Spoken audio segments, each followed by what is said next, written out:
big thing they've got to think about is who are they going to replace Yuki Tsunoda with when he goes up to Red Bull? I don't want Yuki to go to Red Bull now. That second seat is cursed because Liam Lawson is having... He's having the stinker of all stinkers. But he is not delivering. He can't handle that car at all. Is it going to get better? I'd go as far as saying he's doing a worse job so far than Checo would have done.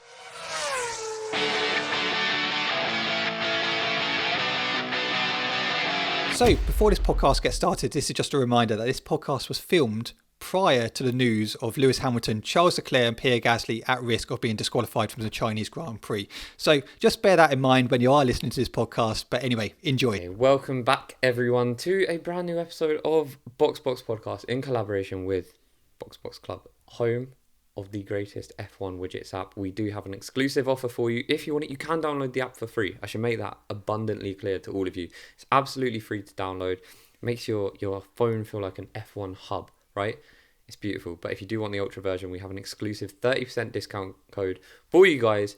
Click the link in the description down below. But today, we're here to talk about China. We've literally just got off the back of that race. It is approximately 9:28 a.m. in the UK. It finished at about 20 to 9. Yeah, about that. Thoughts? Initial thoughts, and then we'll do, the official intro. Initial thoughts was, it looks like teams are going to be closer, which was good because, it wasn't like somebody was walking off with it with like a 20-second lead or whatever. Mm-hmm. So that was promising. Was it the most exciting race? No, it wasn't one which I was thought... I mean, it definitely wasn't. Okay, it wasn't the most exciting race, but there was some good talking points, which we will get onto throughout this. And obviously we had the sprint this weekend as well, which made it more exciting. We've always said the more F1 content we get, the better. So we've had obviously practice, sprint qualifying, sprint, qualifying, race. So we've had a lot. The F1 content, the more the better, is great when it's not at 3 a.m. in the morning. Yeah. But we cannot take that for granted because here in the UK, we get majority of the races at incredible times. It's the people in, Australia, China, Japan, all of that. Man, they're having to do that for most of the season. Yeah. It's No, you can't complain. And actually, it's been quite nice.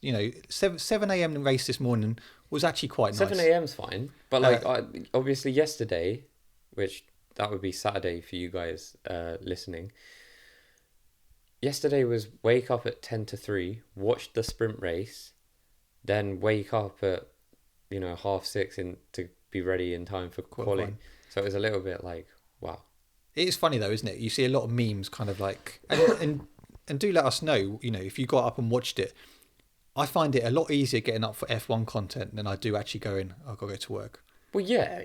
I know that's obvious, but it's kind of like, I don't mind. Like I got up yesterday, watched the sprint race in bed, quite nice, chilled, race finished, TV off, fall asleep, wake up, qualifying again. It's great. See, I watched it in bed, but on my phone. Okay. So, I mean, it was nice. It was nice. Do let us know if there's any of you who actually did get up at 3 a.m. to watch the race yesterday, because I know a few of my friends didn't. Jamie even messaged me going, did you actually get up at 3 to watch it? I went, yeah. Do you know what?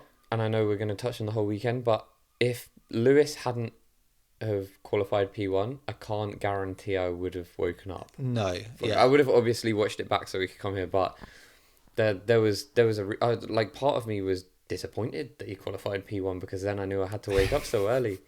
But it was definitely worth getting up for. It was 100%. It was. But welcome along. Firstly, I just need to apologise because last week it's normally Luke who takes quite a brunt of the comments on TikTok and all that lot. I took quite a lot of stick this week from comments which Rightly we said, so as well. Well, we spoke about, Liam Lawson. Is he a rookie? Is he not? Had quite a lot of people tell me that actually I have no F1 knowledge. I don't know what I'm talking about. That part is right. Not entirely true. That I don't know what I'm talking about. And, they give anyone a mic for a podcast. No, it's actually not true. We had to buy these. Yeah.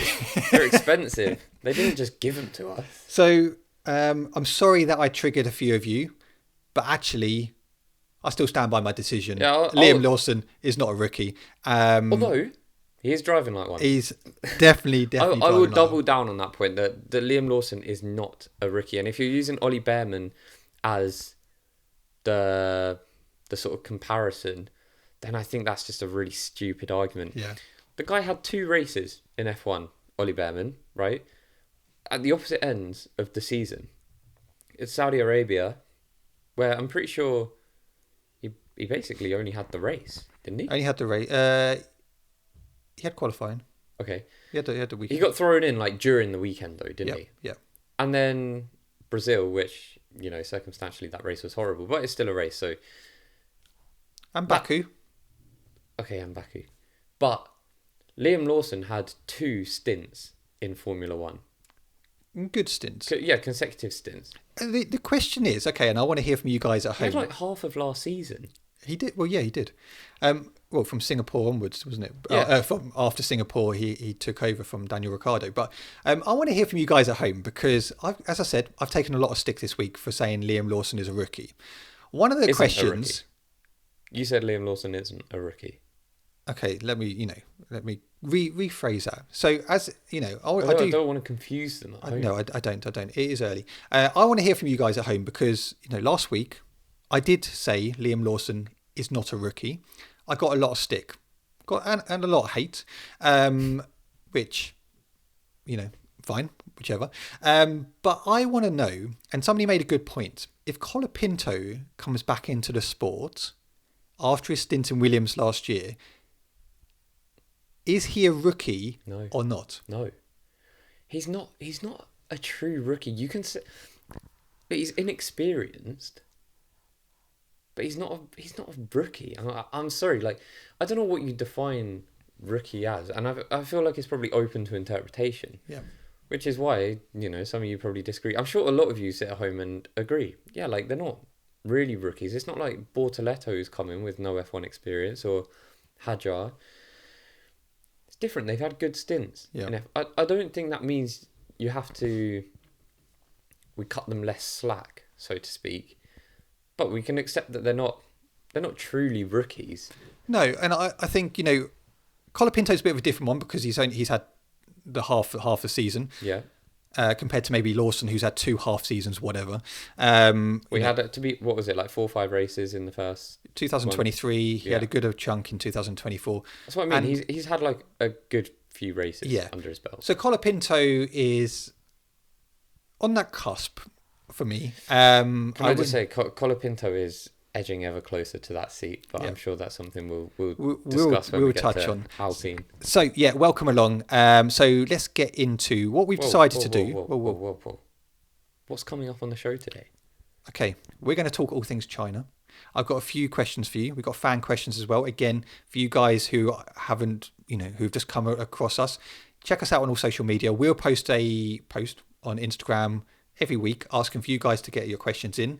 Some good questions this week. So I'm looking forward to that. And you can also email us. The email is in the description if you're watching us on YouTube. If you're listening to us, wherever you're listening to us, Apple Podcasts, Spotify, or any other audio platform that you consume us, give us a 5-star rating if you're able to. It really does make a difference to the podcast. And drop a comment. But the majority of this is looking at China, looking at the weekend. So what we've decided to do, we're going to break it down into each team. Mm-hmm. So we're going to talk about each team, talk about their weekend overall, because I realised last week we may have confused you because we were going from one bit to another bit to another bit, and it was just a bit chaotic. So we're going to break down each team and just talk about their weekend. And at the end of it, we're going to tell you guys who our driver of the day is, and we want you guys to get involved and drop a comment if you're watching on YouTube. What I should say, there's a very controversial point around this. If you haven't seen who driver of the day is, stay tuned because I think there's a hot topic coming up. Again, we took stick last week. We said, Lando Norris was our driver of the day. Well, how can Lando be your driver of the day? And I was like, what? Controlled a race incredibly well in tough conditions. Went on to win first race of the season. Lando was driver of the day last week, but we did give honourable mentions to Kimi Antonelli and someone else who I can't remember. But Max. Yeah, Max was great. I'm hoping this week I don't take so much stick. That's what I'm hoping for. But anyway, let's get into it. So which team do you want to start from? Do you want to start backwards and lead up to McLaren? Yeah. So let's start off with Sauber, shall we?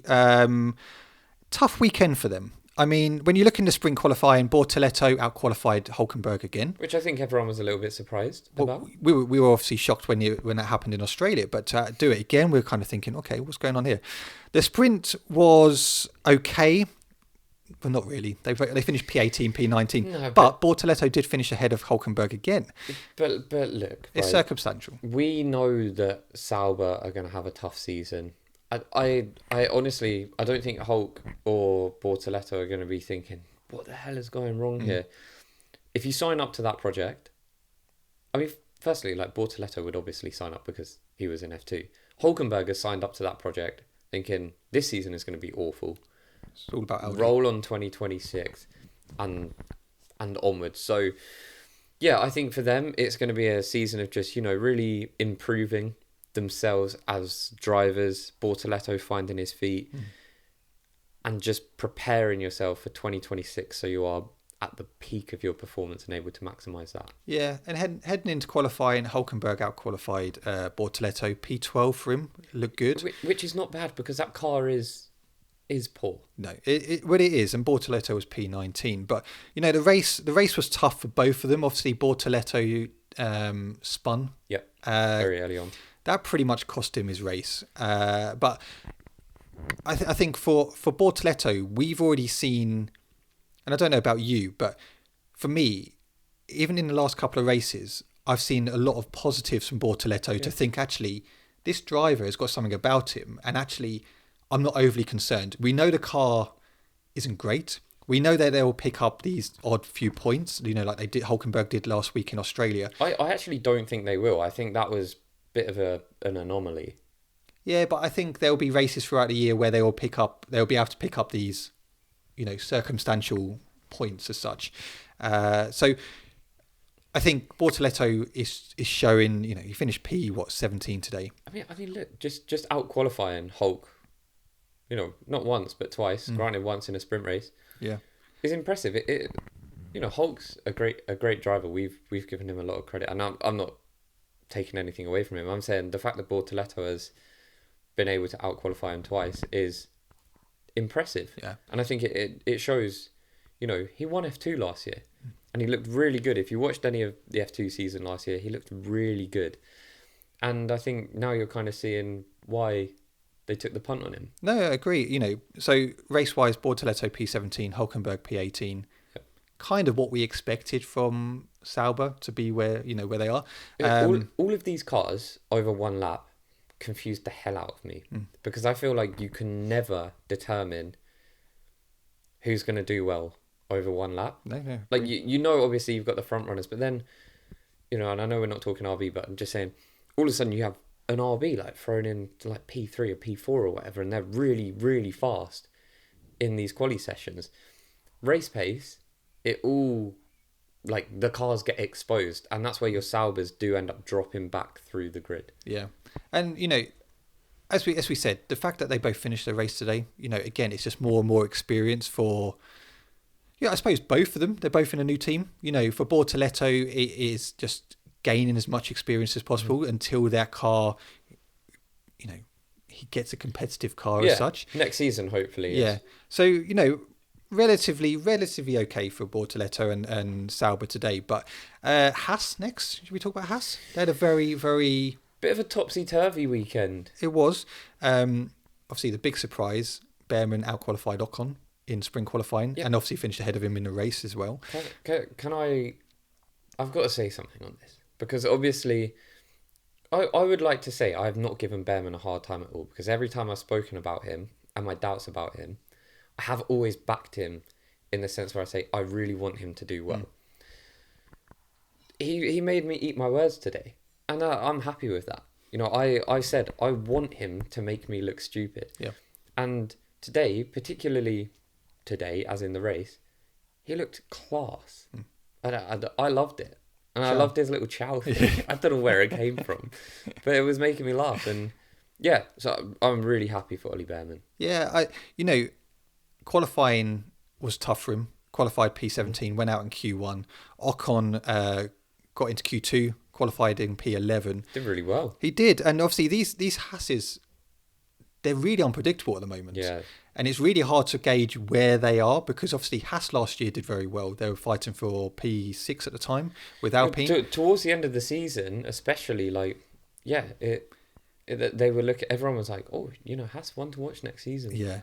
So to actually come into this season, you're expecting them to be quite up there. But actually, last week was again circumstantial with the weather and everything, but they haven't looked on it until last this weekend was poor. It was. But heading into the race, Ocon looked good. Mm-hmm. He was in that P10 position, or he was in the top 10 for majority of the race. They looked quick.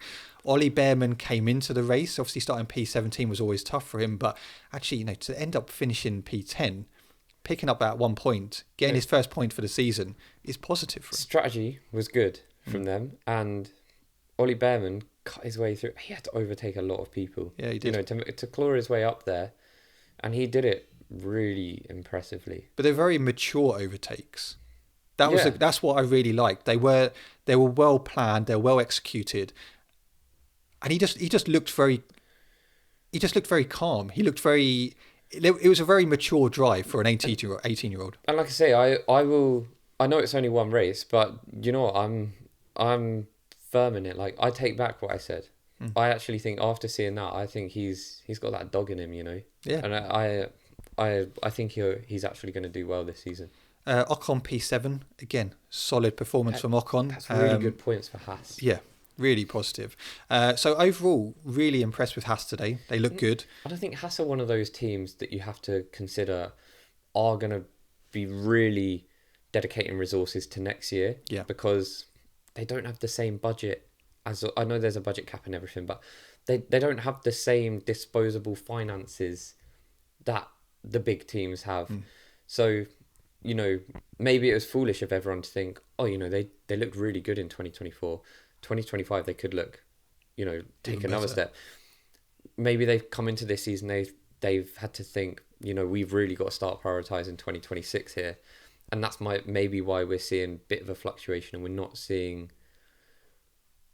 didn't see the jump that I think we expected from Haas, given the momentum last season. But I completely get it, and I still think they're in a fairly decent position. Yeah, it's weird. I think a lot of people also expected Haas to do well with regards to where they are with their, just in general. This is a team now actually financially in a far better place. This is the first year that Gene Haas hasn't had to put his own money into the team. They're more sustainable than they have been over the last few years. So I think as fans, we were expecting them to be like, okay, well, they're actually in a much better position. They did well last year.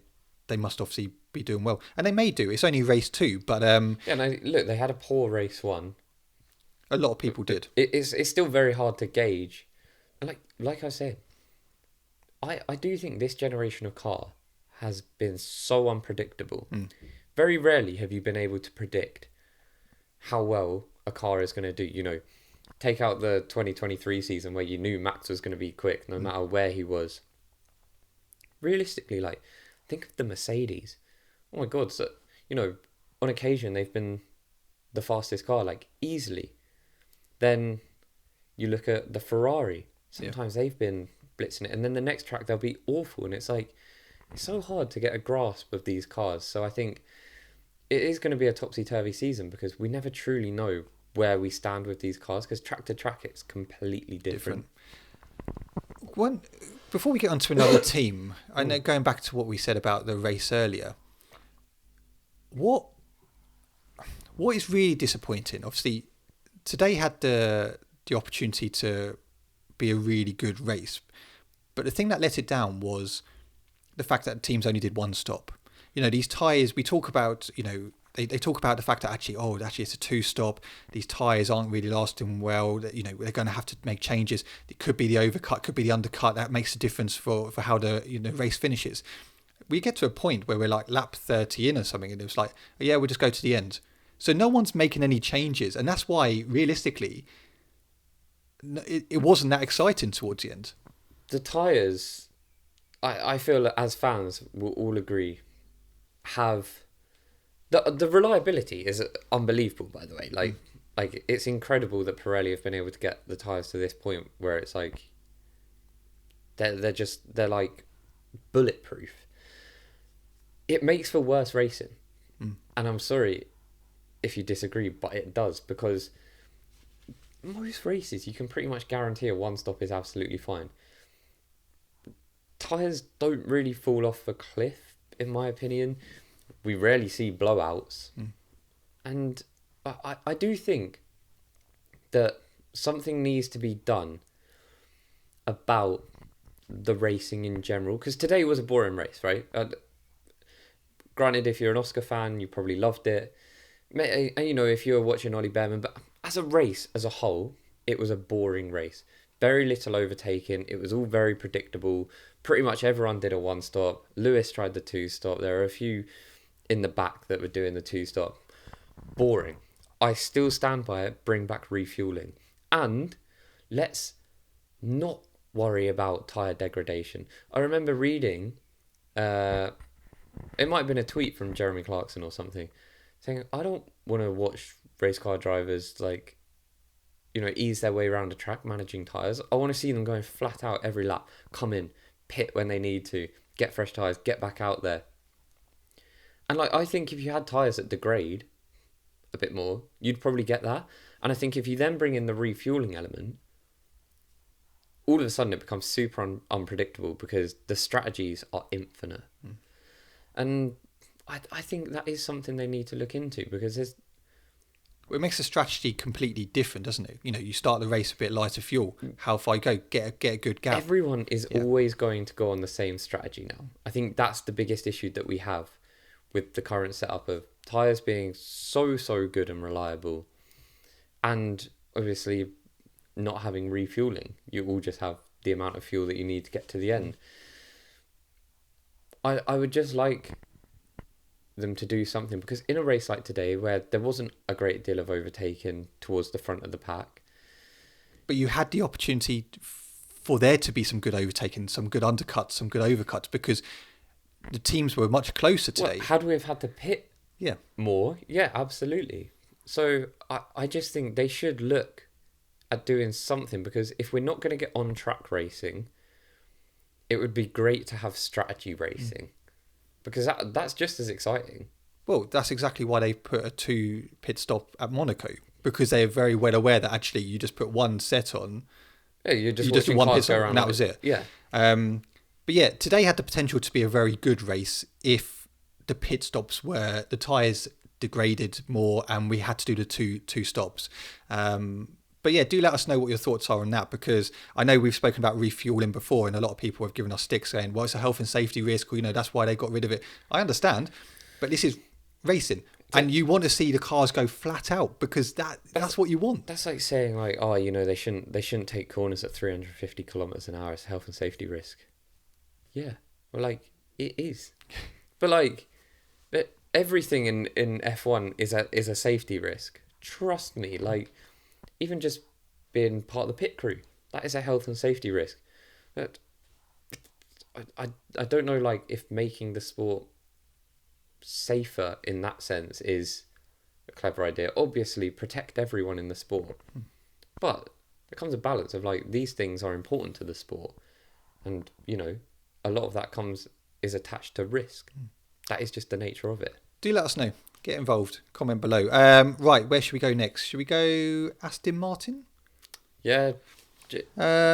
Tricky weekend for them. Stroll, you know, we've said on this podcast many times, and granted, he did finish P12 today, but he looks like he has a bit more of a appetite for this year. He's got a bit more zing to him. Yeah, I know. We've given him constructive. We've given some constructive opinions. No, we've laid into him quite a lot. Okay, we've been pretty brutal. Just from the fact that he doesn't look interested. However, he picked up points last week in Melbourne. This week, he finished P12, but he seems to be a bit more. I think he was holding up the Mercedes, the McLaren today. He had a bit more of a fight in him. A rocket up his arse. I think, for me, what gave me the first indication of that was last week. Was it when he qualified? Or when he got into Q3? And he sounded happy. Yeah. Like, buzzing. He was gassed with it. And I thought, okay, I don't think I've seen that for a long time in Lance Stroll. And then, yeah, you saw his racing today, and it looked like he wasn't just out for a Sunday drive. It looked like he was racing. And, yeah, you know, I'm happy for him. If he's happy in that car, and he's really, you know, starting to kick it up, he's looked better than Alonso so far this season, which is a difficult thing to do. Yeah. Granted, it's only 2 races in. Don't get upset, Alonso fans. I know you're very emotional, but it's just positive for Lance Stroll, and I think it's also good for Aston Martin. They're doing all this stuff behind the scenes, investing so much in infrastructure, investing so much in Adrian Newey, whose pay is on par with some of the top paid drivers. I think he's actually earning more than Fernando Alonso. So you need a team that's going to kick along with that, and I think, yeah, if Lance Stroll can find his feet, there's no reason why he's not a good asset to the team. No, I agree. Right. Yeah, Alonso struggled today. I take that back. He didn't struggle. He had his brake failure. So yeah, he did struggle then, didn't he? Yeah, I mean, he would have struggled if he had tried to carry on. Exactly. Like that. So that's what I mean. He struggled today. Alonso has got to be one of the most cursed men in F1. Yeah. I know he's got 2 world championships, but it's never gone right for him. No. And you know, I often think, like, if he had made the right choices, how many world championships would he have? Is it a case of actually he was never this is gonna upset people, I'm not saying this, I'm speculating. Is it a case of he was never as good as we maybe thought he was? No, Lewis came in as a rookie. He didn't look any better than Lewis. He then obviously ran away from the team and went to Renault. That went wrong for him. To Ferrari. And ever since then, career choice after career choice has just seemed to not work out for him. And that's why I think, like, is he cursed? You know, he got pretty close at Ferrari to winning a championship, but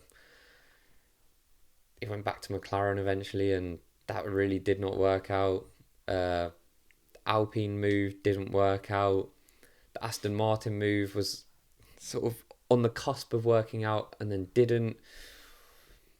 I just think, like, how many world championships could Fernando Alonso have won had he have made the right career choices? Because sometimes it is all about that. Let's not forget, if Lewis Hamilton hadn't made that choice, which at the time everyone thought was stupid, so if he hadn't have made that stupid choice to go to Mercedes, how many world championships would he have? Yeah, valid point. Do let us know. Do get involved with that. Any look forward to the comments for that. Like I say, I think Fernando Alonso is an unbelievable driver, and I've never said otherwise. No. I just think I can back that. He hasn't. Is he as good as maybe people think he is? Or is it purely down to these unfortunate career choices that he's made, where he's always seemed to be in the wrong place at the wrong time? Yeah. Well, that's what we've said, haven't we? There's drivers out there who have made the wrong choices, and Fernando, you know, he went to that McLaren at the time for his second stint. There was just woeful, wasn't it? Yeah, it was and then I guess he wanted to revive himself and went to Alpine. Obviously, the Renault connection turned out poor. Aston Martin. Yeah, I mean, look, he got a few podiums, great, but he's never been off it. Yeah, and you know, he kind of cursed himself a little bit when he said this will be the last time you won't see us on the podium, and we haven't seen him since, and that was 2023. So that you've cursed yourself there. That's why it's best to just shut up. Just don't say anything. Right, let's move on to Alpine. Alpine had a tough weekend this weekend. Race ended up finished doing P16, Gasly P11. Gasly took that car as far as he could. Gasly is looking strong this season, in my opinion. Just as a driver, I don't think he's got the machinery that he needs, but But to me, he looks just strong. He's delivering what he can with what he's got. Yeah. And that's very, very evident. However, one person who is not delivering with everything he's got is Jack Doohan. Another difficult weekend in the sprint race. He got a 10-second penalty plus 2 points for his licence after coming together with, was it Hadjar? When he locked up into the hairpin and... So a tough weekend, and then again another 10-second penalty today, which made him. No, it was the 10-second penalties that he got today. Sorry, as in the Hadjar collision. Yeah. But I'm talking about the other one he got in the sprint. Yeah. Tough weekend for Jack Doohan. P16. The difficulty is with Jack Doohan at the moment is it's only race 2, but even this weekend, there was reports that Briatore was saying, yeah, you could see Colapinto in a car sooner than people think. Maybe not. Maybe you will. Those type of comments are never going to help your driver, are they? It is absolutely not what he needs. And look, I know I've upset Colapinto fans before. We made up. That was nice. But Colapinto is going to be knocking at the door pretty soon if Jack Doohan doesn't pick it up. Yeah. I'm not saying I agree with it, but this is the situation, and he has to realise that. The problem is it's kind of like, don't know what the word is, but he kind of has to perform. But the more pressure he's got on him to perform, the harder it is going to be to perform. Yeah.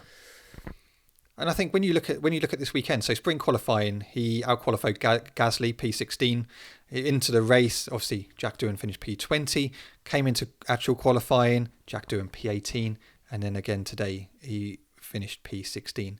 And I think it's one of those, isn't it, where you look at it and go, Australia, he didn't finish. Today, he finished a race, more experience under his belt. But there gets to a point, isn't it, after race 2, you're in a team where you're not going to be nurtured, you're not going to be babied, you're going to be like, if you don't perform, you're out, because you've got Briatore there who he won't take fools. But that's the thing. I think it's kind of... I feel like Colapinto will be nurtured there. I feel like they've kind of got their favourite in their mind, and they want Colapinto in that seat, but they'd already put Doohan in there. And I feel like he's not going to get the support he needs because they kind of want him out anyway. And I don't agree with it. I feel like if you've got a driver in, just support him. There's no saying that Doohan can't be a good driver. And you have to remember, this is Alpine. They're not Ferrari. They're not McLaren. They're not going to be getting world beaters. They're not going to be getting points every single weekend at this point in time with this car, because it's just not good enough. But that being said, you still need someone in that seat who is going to maximise what you get out of that car. And you get that from someone like Gasly. We haven't seen that from Doohan right now. It's only 2 races in, but it's definitely possible that his career could be even shorter than Liam Lawson's. We'll get on to that shortly. Anyway, I've got a good question for you. RBs. They look great over one lap and then average in the race. When you look at sprint qualifying, Tsunoda once again into Q3. Hadjar he got into Q2 but didn't set a time. But actually in the sprint, Tsunoda picking up 3 points for them again, finishing P6. Hadjar was P13, but you get to qualifying.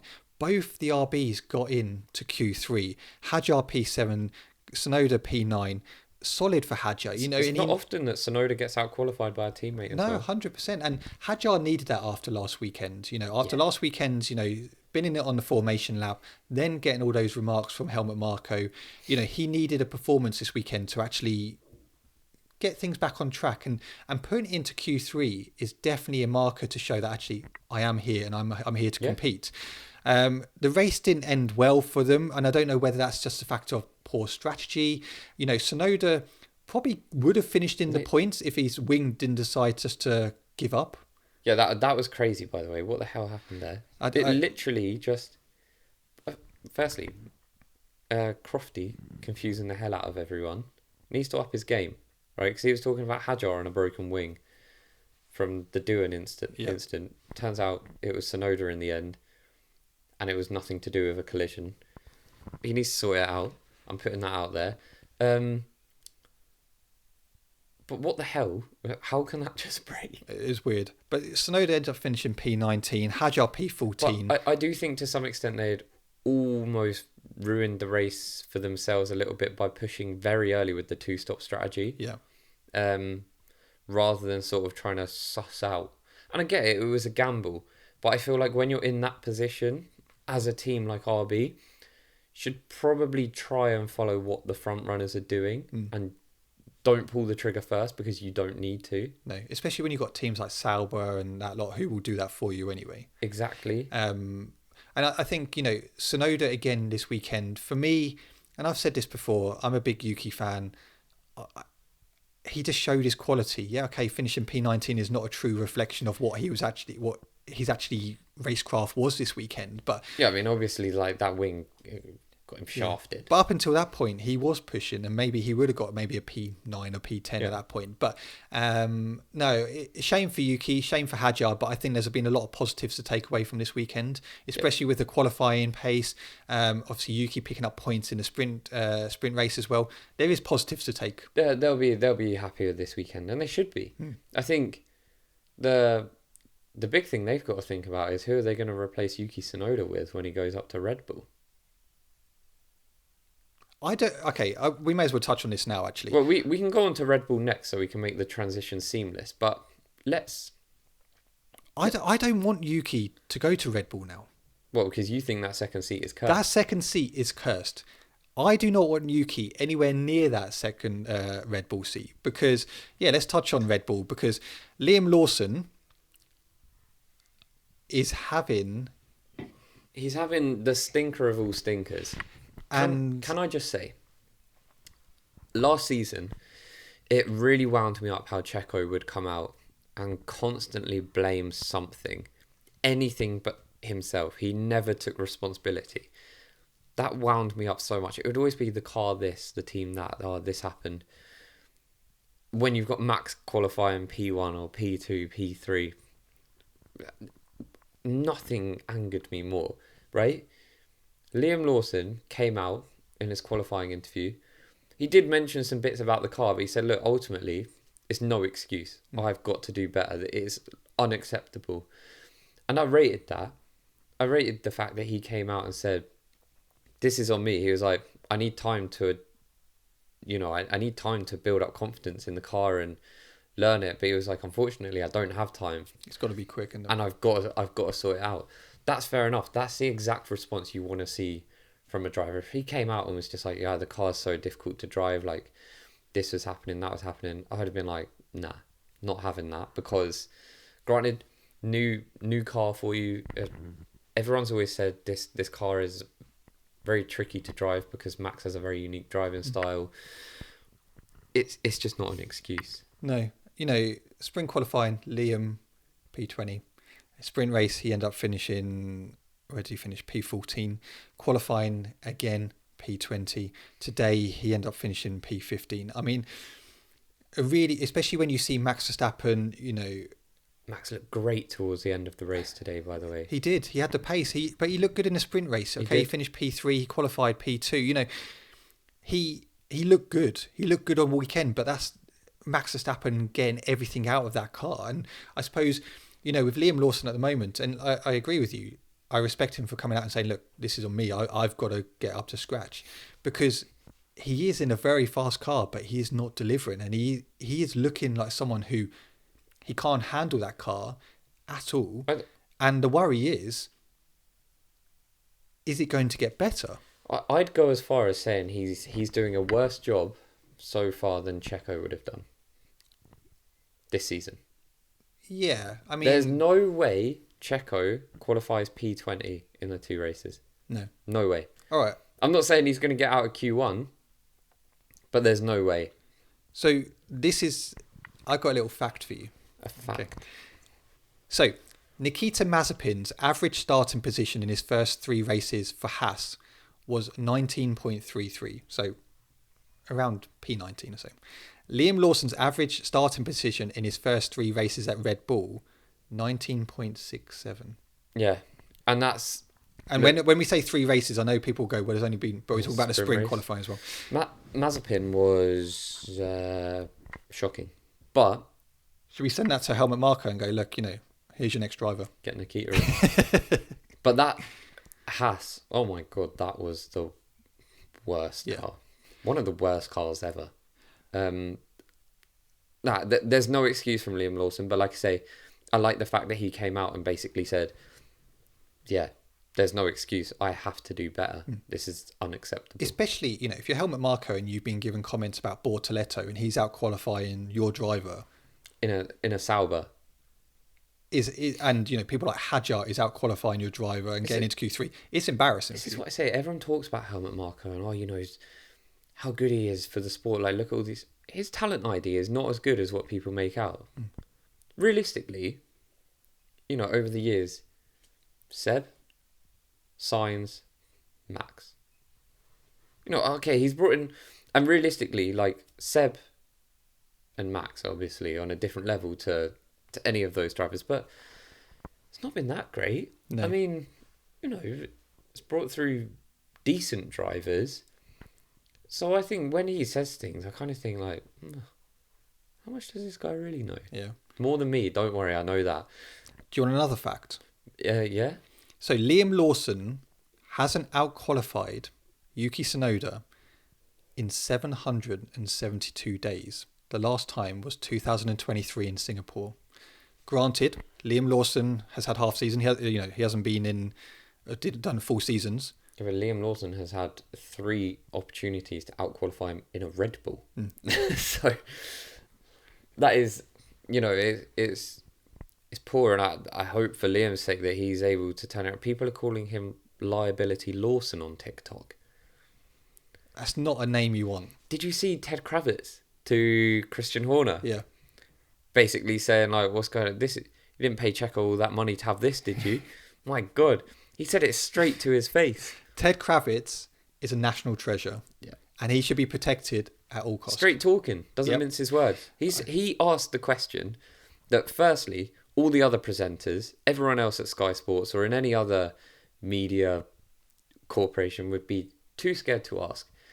He said it, and he spoke for the fans. We all thought it. He got it to Christian Horner, and I respect it. I bet Horner's head was hot when that question came in. You could see, like, he didn't really know what to do. I bet he went into, like, an office and just started punching a wall. Next Drive to Survive episode, that Ted Kravitz, get him out. It's just like behind the scenes, and Horner's got him in a headlock. You heard in last year's or this year's episodes was Zach Brown. He's a prick. You're going to hear Ted Kravitz. Yeah. What a prick. Ted's a prick. Yeah, can't wait. But quick question for you, and I saw this one, and this was asked on our TikTok. So, which is at BoxBox Clips. If you want to follow us, you should. We've got like 18,000 of you there, so join us. Who lasts longer, Jack Doohan in the Alpine or Liam Lawson in the Red Bull? Yeah, this is a tricky one, and I think Liam Lawson will last longer, only because for Jack Doohan, the writing was on the wall before Australia. Yeah, before he even, before the season even started. Jack Doohan has probably got till Miami, realistically. I think Liam Lawson will get half the season. Unless he is literally, if we get to, where are we next? Japan. If we get to Japan and he's a P20 or out in Q1, and then we get to Saudi, is it? And he's in the same position, my God, it's going to get... Red Bull will have to be decisive because there's places in the constructors for them here. Max has done great. Max got a P2 last week. He was very fast towards the end of the race today. They don't need someone to match Max, but they need someone that is going to be there or thereabouts a lot of the time. Imagine if you had Yuki in that seat and he picked up P7 today, P6. Great, that's an extra haul of points. The same in the sprint race, the same last week. All of a sudden, Red Bull are in the mix for the constructors. But they're not going to do it this season with Max Verstappen alone, because it's not 2023. He's not going to win every single race, and it's just going to ruin them. And that gap will spread very, very quick in the constructors if you do not have your second driver picking up points. And what they did last season was they left it for too long. Yeah. And that ruined their season. 100%. And, they needed to be more decisive on Checo. He should have never got that contract extension in Monaco anyway. There's no way that should have happened. That was a big mistake. They then held on to him for way too long. And, finished P3 in the constructors in the end. Yeah. When if they had a second driver, they would have won. Do let us know who lasts longer, Jack Doohan or Liam Lawson. But Max Verstappen this weekend, very, very solid. He maximised everything he could out of that Red Bull. I like the pun. Oh yeah, I didn't think of that. He was pretty honest after qualifying that actually he would need the other teams to retire if there's any chance of him winning the race. And we saw that today. He struggled through the first part of the race, but came two in the second part, and he really pushed that car to where coming away with a P4 is pretty impressive, considering we thought Ferrari were going to be relatively strong in the race today. He ended up overtaking Charles Leclerc, which he was going to overtake Lewis Hamilton 100%, but then to go and take Charles, now that was impressive from Max. No, Max did everything he needed to today to pick up the maximum amount of points he could for the team. And like you say, the disappointing thing is you haven't got that second driver at the moment picking up those points. You know what? We got a comment on the last episode, actually. Along the lines of us, like glazing RB. This comment said, you think RB should have been P5, P6? I assume he's talking Red Bull here because it's talking about Max. So you think Merc, Williams, and I'm guessing Ferrari are faster? No, just Ferrari and McLaren. Yeah. And like the Merc, where did Williams come? The Merc is probably on. Yeah, I mean P5, P6. If there's only 4 cars ahead of you. There's 6 there, and you haven't even mentioned McLaren. That is.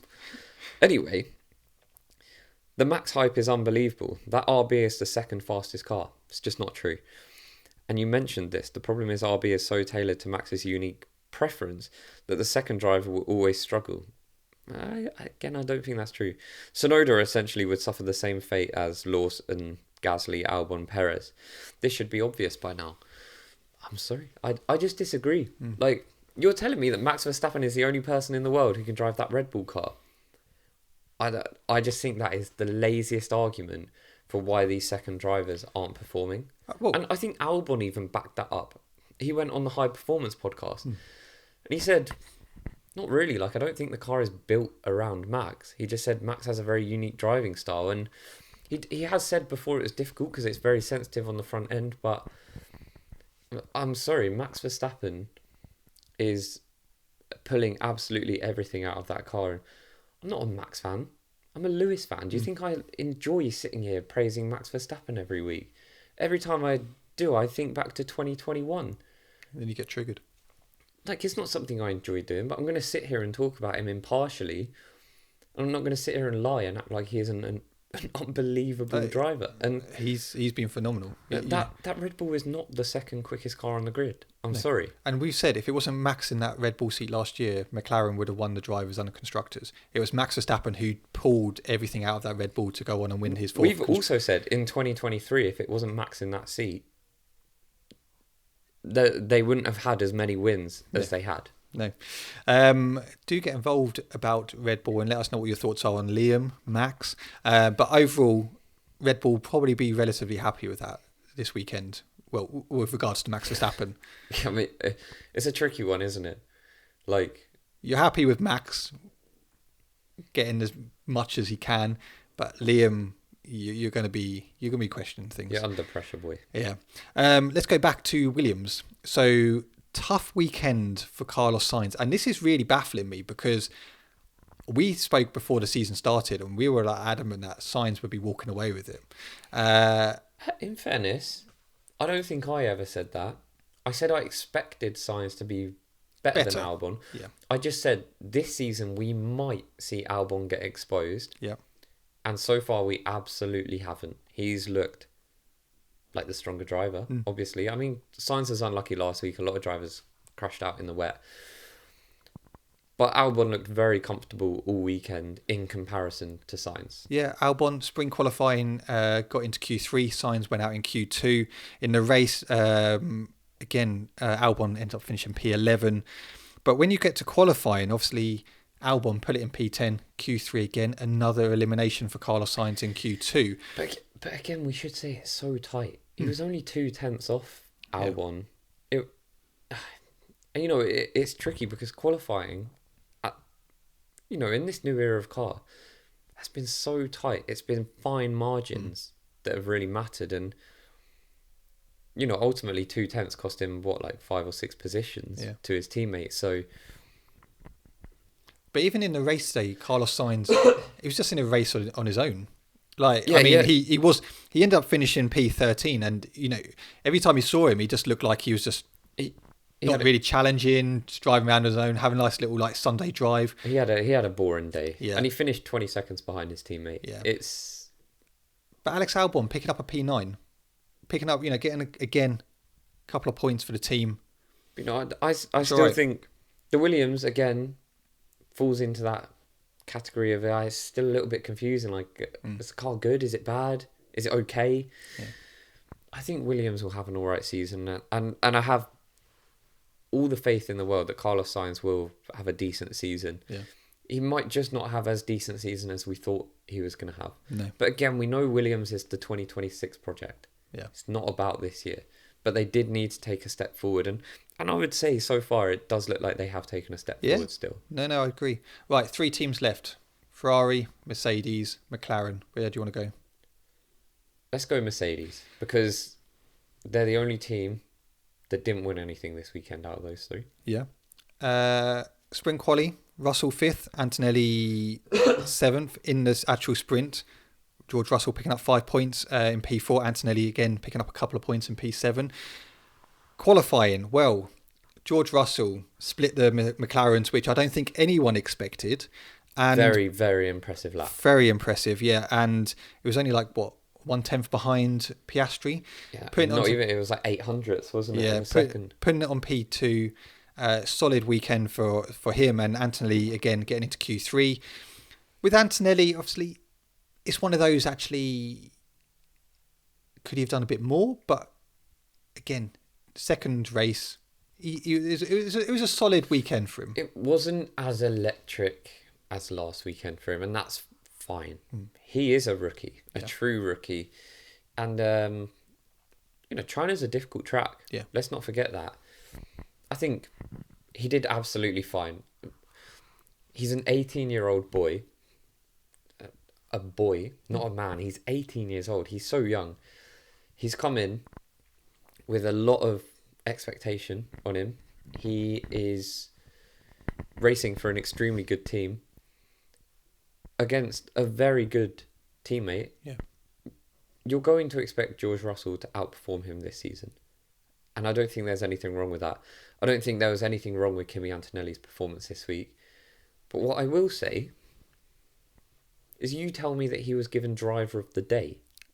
He did, but I was going to get onto this a bit later when we give our driver of the day. Okay, well, we've got a controversial topic coming up there, so make sure you stay tuned. So George Russell finished P3, 11 seconds behind Oscar Piastri, which, again, the racing is actually a lot closer. And 11 seconds? How's that close? Well, it's not 20, 30 seconds like we have been. Well, occasionally. I'd like it to be a little bit closer than 11 seconds. Well, this is what I said earlier on. You can do a lot in 11 seconds, Yeah. What can you do in 11 seconds? Run downstairs, get a drink, back up. Make a baby. Why are you looking at me for that? I'm not... No, but you could. You could. Yes, you could. Do you know what I mean? Comment down below. What else could you do in 11 seconds? But what I meant, throughout the race, generally, whenever there was any shots, you could see the cars in the distance. It would look closer. Towards the end, I think what happened was everyone was just basically struggling with their one-stop tyres. that's why the gap was maybe a bit bigger than Piastri obviously had clean air the whole race. Yeah. So his tyres were going to be in better condition Yeah. than everyone else's. But George Russell, solid P3 for him. And I don't think anyone expected him to get P3 this weekend. No one expected him to get it last weekend either. No. There's 2 podiums in a row for him. Impressive. He's in a championship battle at the moment. Antonelli P8 again. Couple of 3 points for him. Another race finished. More experience behind his belt. He was consistent. It's Good for him. Antonelli had an absolutely fine weekend. That's it. I wouldn't say he had a great weekend. He certainly didn't have a bad weekend. It's what Mercedes will be very happy with how their weekend went. Yeah, no, I agree. Ferrari next. Now we are happy with this. Sir Lewis Hamilton getting his first win in red. Granted, it was a sprint race. Doesn't matter. Still a win. It is a win, and it was good. It was also an emphatic win. You know, he won it by 6-7 seconds in a 19 lap race. And then just to add to that, that was him also,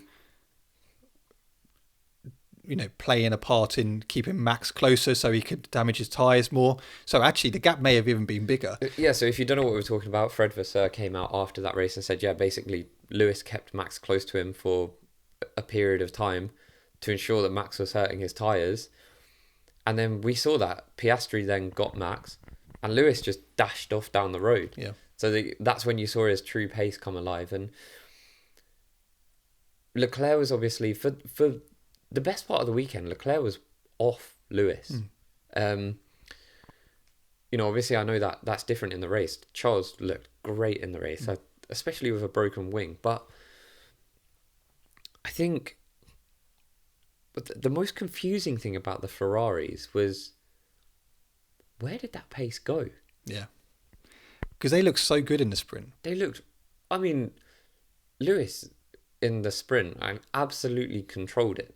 No worries whatsoever.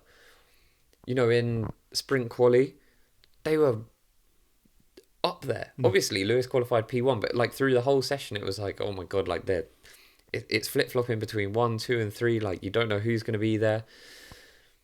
We come to qualifying. Pace is gone. The pace, and I know it was only 2 tenths off, 2.5 tenths off, but because my initial thought was actually, okay, is their setup? They've set up more for the race, because that was a lot of speculation. Actually, the reason why they end up qualifying P5 and P6 was actually their race setup was better rather than the qualifying setup. Right, but if that was the case, right, which it wasn't, because we saw race pace was not special at all. Do you not think there would have been some learnings to take from the sprint? That actually overtaking looked quite difficult for the front runners, those in the quicker cars.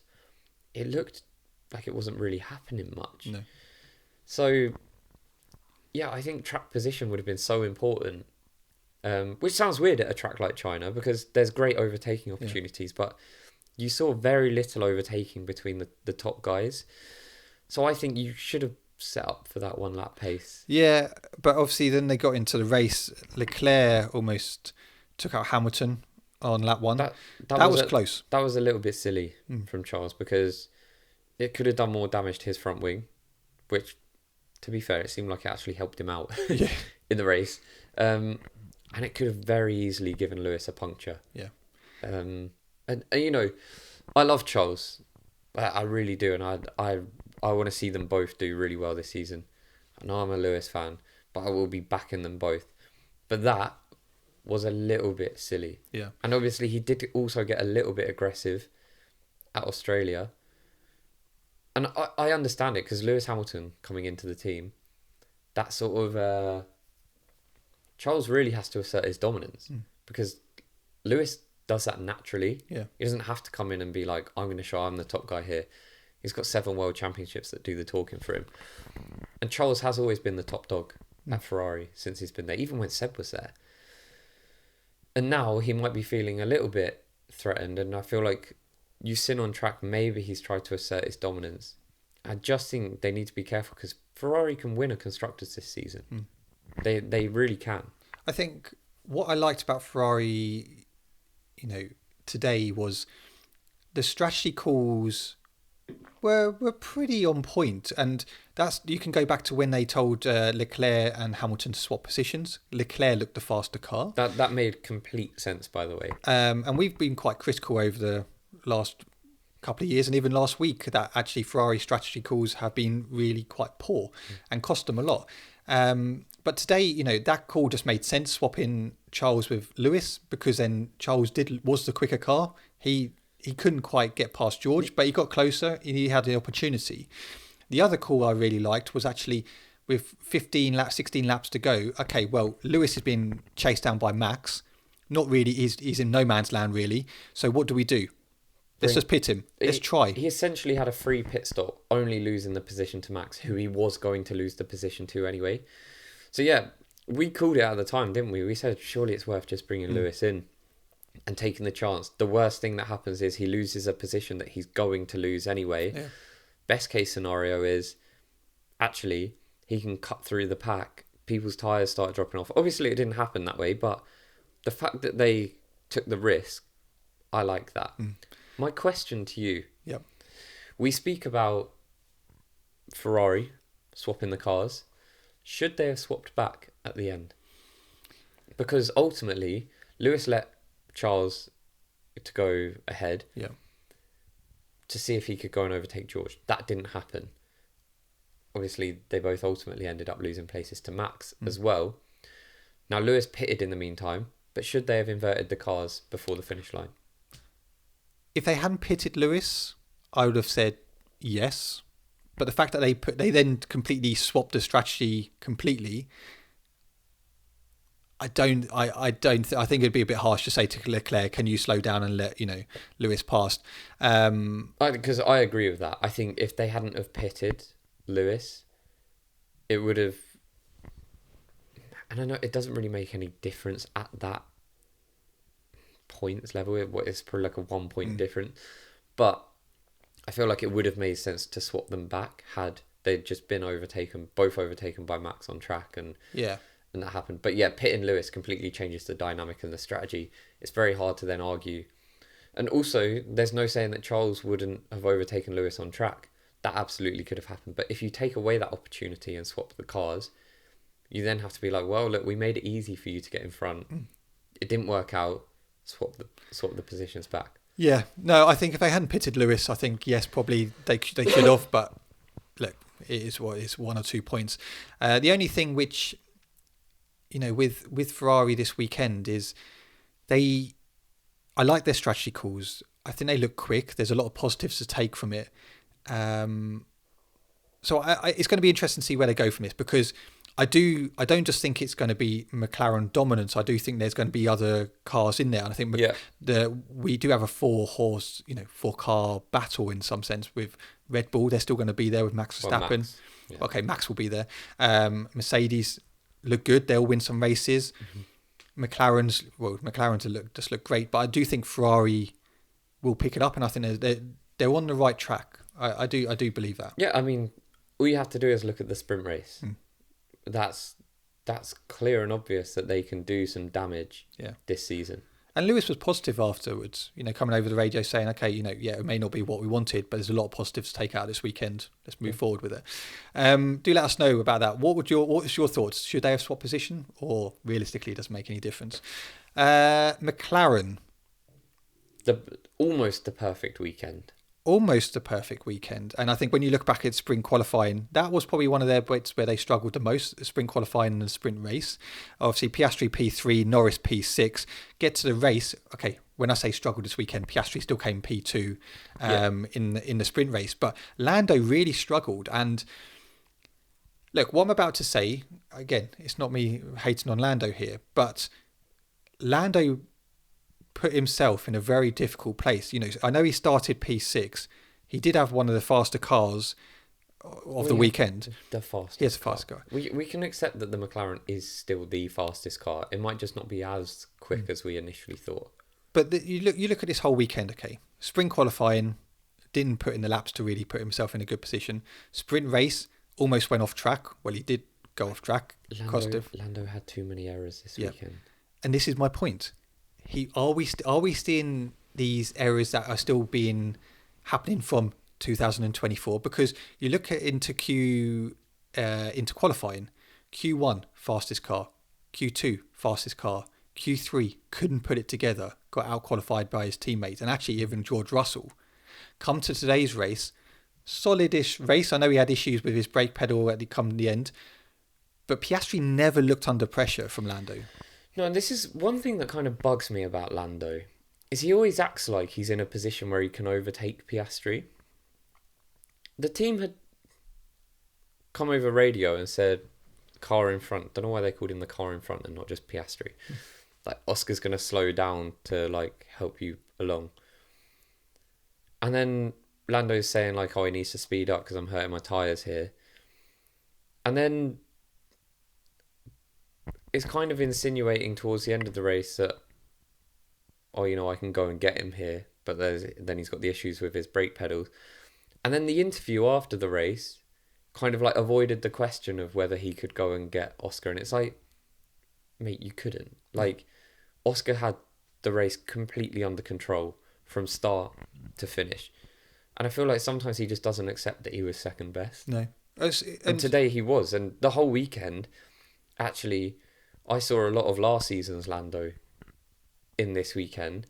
And I don't want to see that. No. I said all through the winter break that I think Lando would have learnt a lot from last season, and he's actually going to come out a lot more experienced this season. But this weekend, way too many errors.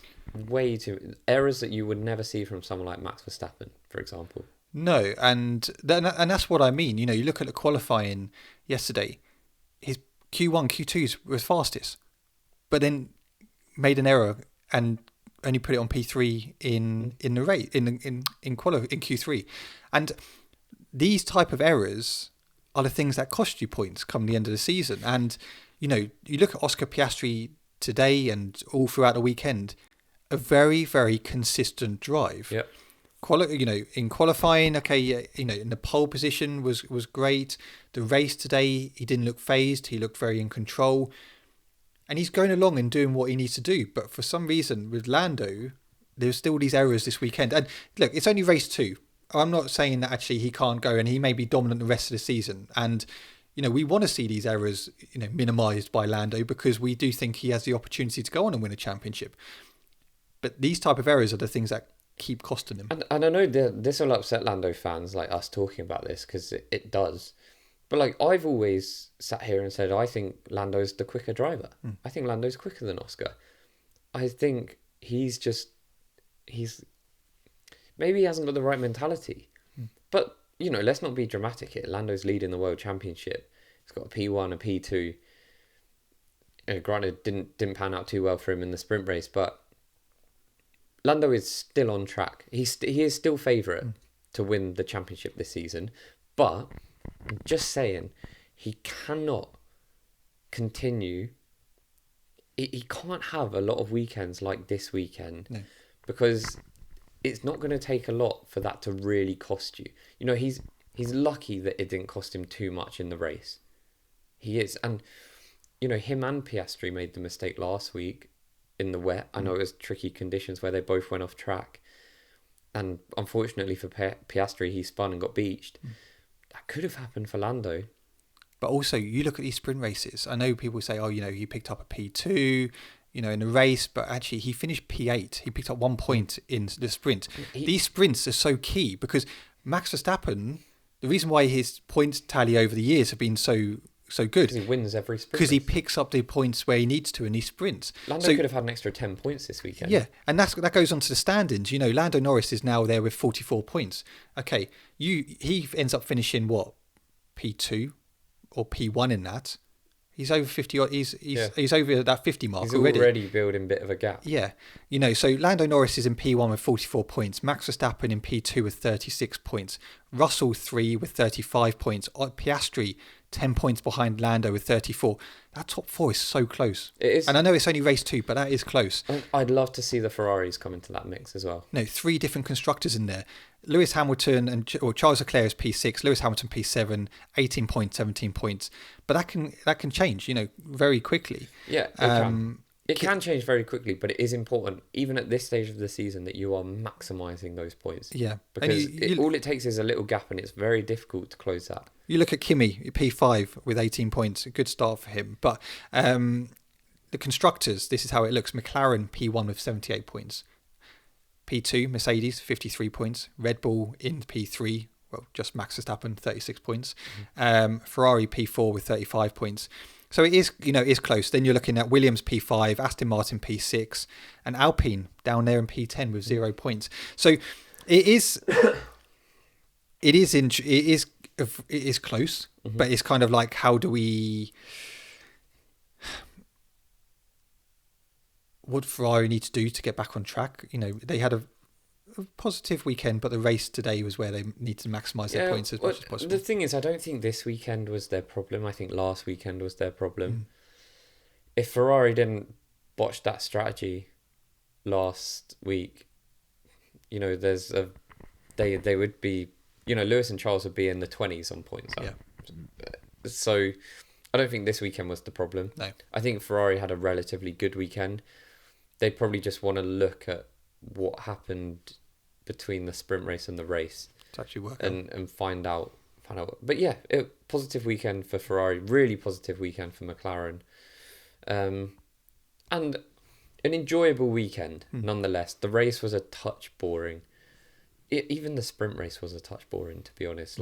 And Lewis won, so we were happy. But from a fan perspective, generally, well, it wasn't the greatest weekend of racing. No, obviously we got a week off now.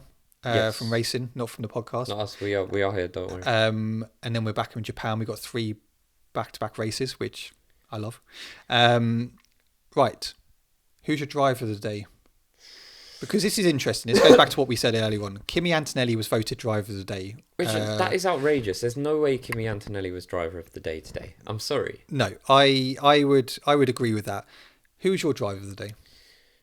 So it's a toss-up between Oscar Piastri. Yeah. And I was impressed with Ollie Behrman. I was. But I think, an honourable mention to Max Verstappen. Thought he did well to come through at the end. Ocon picked up P7. But yeah, I'd say it's between Oscar Piastri, who commanded that race from start to finish. Very impressive. And then I would say my sort of other driver of the day, Ollie Behrman, because he was cutting through the pack. Nice. Yeah. I mean, it would be very easy for me to say Oscar Piastri. As I said, very, very smooth drive. He commanded it very well. But for me, my driver of the day would actually have to be Ocon. I think he was solid throughout. He started P11, finished P7. Yeah, I'd probably go for Ocon. But it was close between Ocon and Behrman for me. I don't understand the Kimi Antonelli one. No. I just don't. I love Kimi Antonelli, but there's no way he was driver of the day. No. So you're saying Behrman? I think Behrman. I mean, Ocon crazy that it's both the Haases. Yeah. But Ocon I think realistically, driver of the day is Oscar Piastri. But I'm saying it's so easy to go for the guy at the front. Yeah. But he did command a lovely race, and it was never under pressure. No, solid drive. 0 mistakes. Solid drive. For me, Piastri or Ocon. For you, Piastri, Behrman. Yeah. Do let us know who is your driver of the day for the Chinese Grand Prix. So, I think that's all things China. Would you like a couple of fan questions? Yes, every week at the end of the podcast, we answer your questions that you gave us on Instagram. So we do a little story at BoxBoxPod. That's where you'll find us, and you can ask us any questions that we will answer during the podcast. So make sure you get involved. So, I can't pronounce this one because it's a very long one. They've asked, what would happen if Alonso and Hamilton were in the 25 McLaren, and who has the most luck in the World Championship? Lewis wins that all day long. Yeah. Lewis matched Alonso in his rookie season. I agree with you. If Lewis Hamilton and Fernando Alonso were in this year's McLaren car, 100% it would be Lewis Hamilton. I'm not disagreeing with you on that one. Yeah, I think it's a great question, but there's an easy answer to that. I'd be curious to know what you lot think at home, but at least, don't just call us stupid. At least give us a reason for why you think it might be Alonso. But I mean, Lewis Hamilton has won 7 world championships. He's gone head to head with Fernando Alonso. Fernando Alonso had been in the sport for 5 or 6 years at the time, had 2 world championships. Lewis came in, drew level on points with him in the season, then made him run away from the team. So, I would agree. I can't see Fernando Alonso beating Lewis Hamilton if they were in that McLaren. Yeah, but do let us not know. across the whole season. He would definitely win some races, 100%. But not the championship. Nah. Do let us know. Right, constructor championship prediction. This one is from Thomas Typical. McLaren, Ferrari, Mercedes, Red Bull. Okay. Red Bull, like I said, they're not going to do it with just Max Verstappen. No. They're just not. It's not 2023. It won't happen. So, yeah, they're going to need to be decisive on Liam Lawson. Liam Lawson might, it could just be 2 very unlucky races. He might absolutely come through, but Suzuka's not an easy track. Saudi's not an easy track. It's not really until you get to Bahrain where it's a bit of a nicer track. So he's got 2 very tricky races coming up. And it could be getting very hairy for him. But yeah, McLaren do look like the strongest team. Without a shadow of a doubt. It's going to change throughout the season, I'm sure. I think Ferrari generally do look better than that Mercedes. Just. They had a howler in the first week with strategy. And they have got a stronger driver pairing that you would expect more out of them across the season. I think Mercedes will do very well. I'm not saying I think it'll be close. I really do. No, and so do I. I obviously said before the season started, my prediction for the constructors was Ferrari. I said that. I'm going to own my decision and stick with that, but I would not be surprised if it wasn't McLaren. McLaren. I think Ferrari absolutely can. But they need to turn it around quick. And when I say turn it around, I mean they need to start getting in those podiums. We need to start seeing Ferrari from Japan onwards picking up those P2s, P3s, to be able to then say they're back in chance with a constructor's shot. But McLaren at this moment in time look levels apart. Yeah. This one's from Shuna. Will Lewis Hamilton's performance this weekend be enough to silence his critics? Yeah. He won the sprint race very comfortably. Neither Ferrari had a great race. Charles looked quicker in the race. That is going to happen. I'm not sure what happened because Charles was nowhere near him for the rest of the weekend. But yeah, he won a sprint race. I don't know how anyone can be out there criticising Lewis this weekend. No, I agree. That is the end of the podcast. And hopefully you guys enjoyed it. Thank you very much for listening.